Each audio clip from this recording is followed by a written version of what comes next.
Bismillahirrahmanirrahim. Assalamualaikum warahmatullahi wabarakatuh. Waalaikumsalam warahmatullahi wabarakatuh. Kami dari kelompok 7 ingin mempresentasikan hasil kerja dari kelompok kami mengenai metode istibat dari segi bahasa 1 yang beranggotakan saya sendiri Cindy Selviani, kemudian Muhammad Ali Hasin, Givari Laskanarendra, Nafisah Dani Putri Ardira, dan kemudian Rosmiftah Tufahati.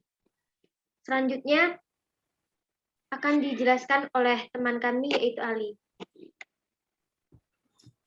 Baik, pada kesempatan kali ini saya akan menjelaskan untuk yang pertama kalinya yaitu tentang pengertian al-amru atau al-amr, yaitu kata perintah. Nah, berkenaan dengan al-amr, Al-Ghazali memberikan pengertian sebagai berikut. Al-amr itu ialah ucapan atau tuntunan yang secara substansial agar mematuhi perintah dengan mewujudkan apa yang menjadi tuntunannya dalam perbuatan. Pandangan Al-Ghazali ini memberikan pemahaman bahwa al-amr merupakan perintah yang menuntut untuk dipatuhi sesuai dengan apa yang menjadi kandungan dari perintah tersebut. Dalam pernyataan yang lain, Al-Ghazali menyebutkan bahwa yang dimaksud dengan al-amr itu ialah tuntutan untuk berbuat dan menunaikannya terhadap yang lain. Yaitu satu, Muhammad Abu Zahrah menyebutkan bahwa perintah atau al-amr adalah permintaan lisan untuk melakukan sesuatu yang keluar dari orang yang kedudukannya lebih rendah. Kedua, perintah menurut pengertian ini berbeda dari permohonan atau doa dan ajakan atau iltimas.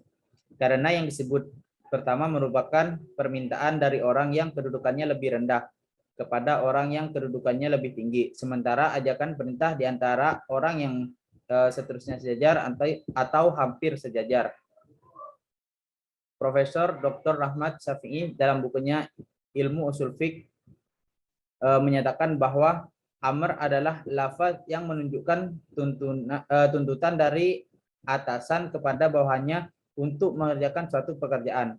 Definisi di atas tidak hanya ditujukan pada lafaz yang memakai sigot amr, tetapi ditujukan pula pada semua kalimat yang mengandung perintah, karena kalimat perintah tersebut terkadang menggunakan kalimat majazi atau kalimat yang samar. Namun yang paling penting amr adalah bahwa kalimat tersebut mengandung unsur tuntutan untuk mengerjakan sesuatu. Kemudian lafaz amr dan frasa amr. Nah, menurut Hudori di dalam tarikh Tashri disampaikan beberapa bentuk amr antara lain, yaitu pertama melalui lafaz amaroh dan seakar dengannya yang mengandung perintah atau suruhan, seperti firman Allah dalam surat An-Nisa ayat 58 yang artinya sesungguhnya Allah menyuruh kamu menyampaikan amanat kepada yang berhak menerimanya. Kedua, menggunakan lafaz kutiba atau diwajibkan, seperti firman Allah dalam surat Al-Baqarah ayat 183 yang artinya, hai orang-orang yang beriman, diwajibkan atas kamu berpuasa sebagaimana diwajibkan atas orang-orang sebelum kamu agar kamu bertakwa. Kemudian yang ketiga, perintah yang memakai redaksi pemberitaan atau jumlah khabariyah, tetapi yang dimaksud adalah perintah, seperti firman Allah dalam surat Al-Baqarah ayat 228 yang artinya wanita-wanita yang ditolak hendaklah menahan diri atau menunggu 3 kali quru. Keempat, perintah yang menggunakan kata kerja perintah secara langsung, seperti firman Allah dalam surat Al-Baqarah ayat 238 yang artinya peliharalah semua salatmu dan peliharalah salat wusta. Berdirilah untuk Allah dalam salatmu dengan khusyuk. Kemudian yang kelima, fi'il mudhari yang disertai lamul amr, huruf lam yang mengandung perintah. Seperti firman Allah dalam surat At-Talaq ayat 7 yang artinya hendaklah orang yang mampu memberi nafkah menurut kemampuannya dan orang yang disempitkan rezekinya hendaklah memberi nafkah dari harta yang diberikan Allah kepadanya. Yang keenam, perintah dengan menggunakan kata wajabah dan faradhah. Seperti firman Allah dalam surat Al-Ahzab ayat 50 yang artinya sesungguhnya kami telah mengetahui apa yang kami wajibkan mafarodoh kepada mereka tentang istri-istri mereka dan hamba sahaya yang mereka miliki. Kemudian ketujuh, perintah dalam bentuk penilaian bahwa perbuatan itu baik, umpamanya firman Allah dalam surat Al-Baqarah ayat 220 yang artinya dan mereka bertanya kepadamu tentang anak yatim, katakanlah mengurus urusan mereka secara patut adalah baik. Kemudian yang kedelapan, perintah disertai janji kebaikan yang banyak bagi pelakunya seperti firman Allah dalam surat Al-Baqarah ayat 245 yang artinya siapakah yang mau memberi pinjaman kepada Allah, pinjaman yang baik, menafkahkan hartanya di jalan Allah, maka Allah akan memperlipat gandakan pembayaran kepadanya. Kemudian ke-9, dengan lipat ganda yang banyak. Ke-10, isim masdar yang diperlukan sebagai pengganti fi'il amr. Misalnya dalam surat Muhammad yang artinya apabila kamu bertemu dengan orang-orang kafir di medan perang, maka pancunglah banteng leher mereka. Kemudian ke-11, memberikan suatu perbuatan yang harus dilakukan oleh manusia, bahwa perbuatan itu untuknya. Misalnya firman Allah dalam surat Ali Imran ayat 97 yang artinya mengerjakan haji adalah kewajiban manusia terhadap Allah. Mungkin sekian presentasi dari saya kembalikan kepada moderator.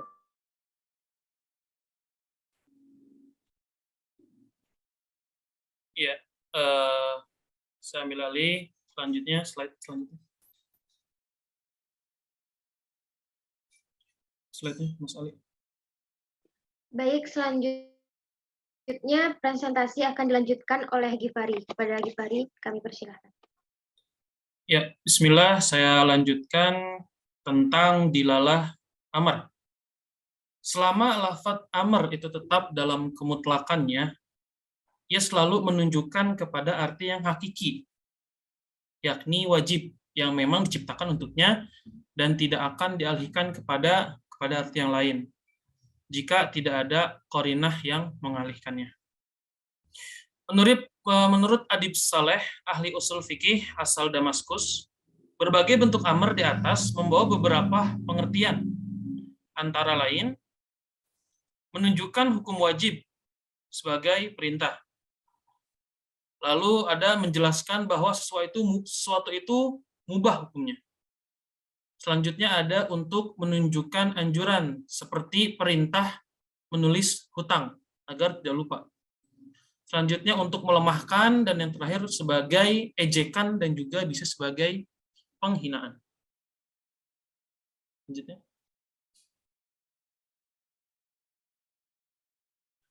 Contoh perbedaan pendapat yang muncul karena perbedaan pendapat tentang kaidah ini. Al-amr dan pengulangan tuntutan. Ulama usul juga berbeda pendapat tentang petunjuk dan tuntutan pengulangannya. Kelompok pertama mengatakan bahwa tidak ada perlu pengulangan. Dengan kata lain, tuntutan amr itu tidak mengandung perintah apakah harus dikerjakan satu kali ataupun berulang-ulang kali. Kaidahnya adalah pada dasarnya al-amr itu tidak mengandung tuntutan berulang kali. Contohnya adalah menghubungkan perintah berwudu dengan pelaksanaan salat. Kelompok yang kedua mengatakan bahwa amr menghendaki pengulangan. Kaidahnya adalah pada dasarnya perintah itu mengandung tuntutan pengulangan untuk selama-lamanya. Di mana mungkin. Pengulangan amr ini dilihat dari keberlangsungannya secara terus-menerus sebagaimana halnya nahi yang juga berlangsung secara terus-menerus. Selanjutnya saya serahkan. Baik, terima kasih. Selanjutnya penjelasannya akan dijelaskan oleh Nafisah. Kepada Nafisah kami persilakan.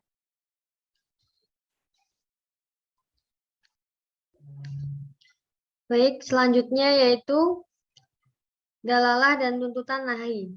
Para ulama usul sepakat bahwa dalalah nahi adalah untuk menuntut meninggalkan sesuatu tidak bisa beralih makna kecuali ada qarinah.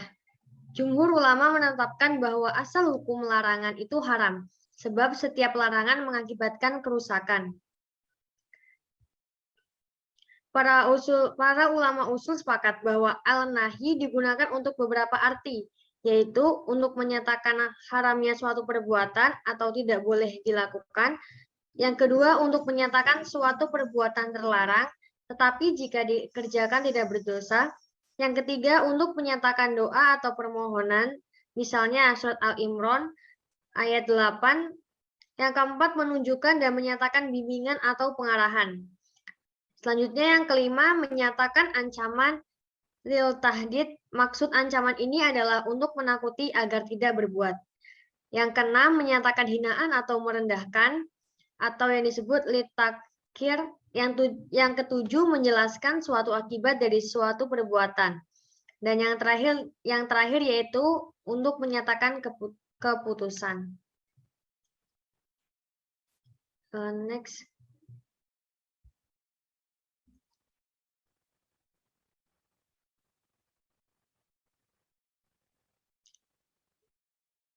Selanjutnya yaitu contoh perbedaan yang muncul karena perbedaan pendapat tentang kaidah ini. Yaitu hukum asal nahi menunjukkan haram selama tidak ada karinah atau indikasi yang menunjukkan untuk hukum lain. Seperti surat An-Nisa, surat keempat ayat 29. Kelompok yang kedua yaitu sebagian dari kalangan ulama usul menyatakan bahwa pada dasarnya substansi nahi itu adalah karahah dan tidak menunjukkan tahrim kecuali ada karinah yang memalingkan arti karahah kepada tahrim. Sementara kelompok ketiga menyebutkan bahwa substansi nahi itu adalah gabungan antara tahrim dan karahah dan tidak menunjukkan arti kepada salah satu kecuali ada karinah. Selanjutnya, moderator. Terima kasih kepada Nafisa. Selanjutnya akan dijelaskan oleh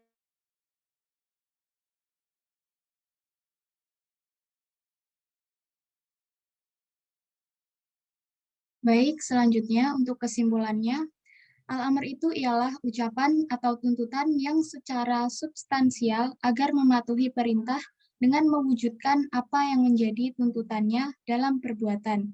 Menurut ulama usul, definisi nahi adalah kebalikan dari amr, yakni lafaz yang menunjukkan tuntunan untuk meninggalkan suatu dari atasan kepada bawahan. Para ulama usul sepakat bahwa dalalah nahi adalah untuk menuntut meninggalkan sesuatu, tidak bisa beralih makna kecuali ada qarinah.